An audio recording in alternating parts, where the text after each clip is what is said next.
What I see is it's a huge opportunity for First Nations to participate in the renewable energy sector.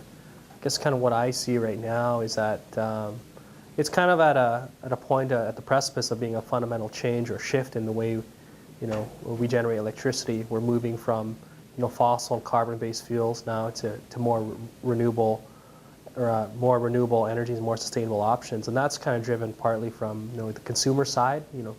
You'll see a lot of customers demanding that as well, but also you're seeing a lot of governments and other utilities pushing for renewable energy because they're seeing the merits of that too. Coupled with the fact that a lot of the utility infrastructure across Canada is aging and crumbling, there needs to be a new replenishment of assets. And now I think we're on the kind of the tipping point. What I would say is being on the next golden era of that will be renewable energy. And you can see it happening in Saskatchewan right now with SaskPower moving forward with 60 megawatts of solar, which is the first solar procurement they've ever done. And you'll see it in the major wind procurements that will be coming out. And that's all part of SaskPower's plan to move towards 50% renewables by 2030. And you'll see that's a common theme across all utilities across Canada that aren't hydro-based. So that being said, then a lot of the students in this class could go on to become counselors or even chief of their nation or CEOs of their dev corps. And developers out there are obviously aware that First Nations have a stake or a vested interest in renewable projects moving forward. So if you were to give them some pearls of wisdom or advice for maybe handling some of these solicitations from developers, like what would you tell them are the things that they should look out for or questions that they should ask of developers to make sure that there's an alignment of interest?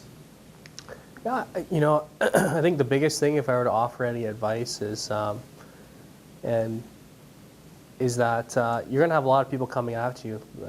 If especially you're in Saskatchewan here and you're close to good solar country or in an area where there's a good wind resource, you'll have lots of people coming to wanting to be your partner, right? I think the biggest thing that I would offer is that to making sure that when you're vetting these developers or these other utilities that may want to, making sure that you're aligned on a principle level and share the same values with it, because the reality is anyone can build a project, right? And the project's easy, and it's easy to rent a feather, and a lot of people can do that. But however, to establish a meaningful partnership, making sure that your partner and your developer respects your values in terms of the overall development.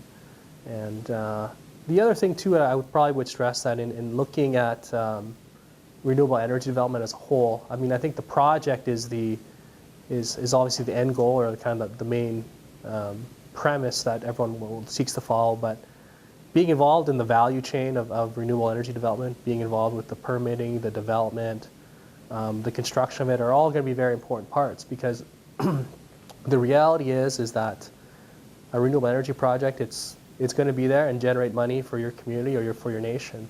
However, it doesn't take a lot of people to run, right? So where the real sustainable benefit lies is creating businesses that to help service to that renewable energy sector, whether it's going to be construction companies or service companies, or being involved with developing new skill sets for the new youth that are going to be coming up in this new economy. That's going to be the most important thing, aside from being a project. So, because I think the project in itself is a very large kind of one-time, when you hit COD or when you generate power, that's a very significant aspect.